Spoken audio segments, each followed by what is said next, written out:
سؤلك يا موسى ولقد مننا عليك مرة أخرى إذ أوحينا إلى أمك ما يوحى أن اقذفيه في التابوت فاقذفيه في اليم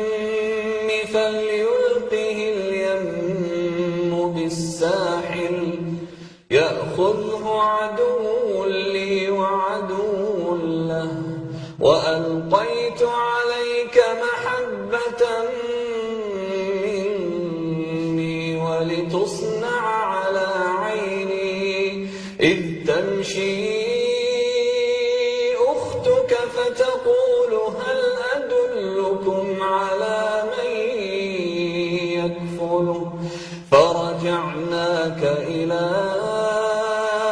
أمك كي تقر عينها ولا تحزن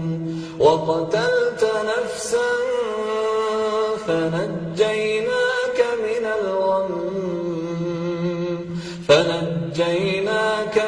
الغم وفتناك فتونا فلبثت سنين في أهل مدين ثم جئت على قدر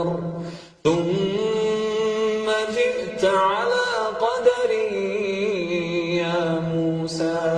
واصطنعتك لنفسي اذهب أنت وأخوك بآياتي ولا تنيا في ذكري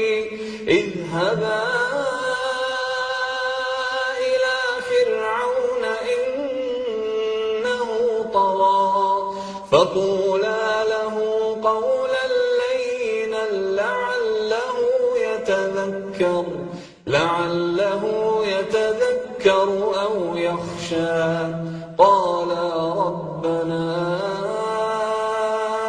إنا نخاف أن يفرط علينا أو أن يطغى قال لا تخافا إنني معكما أسمع وأرى فأتياه فقولا إنا رسول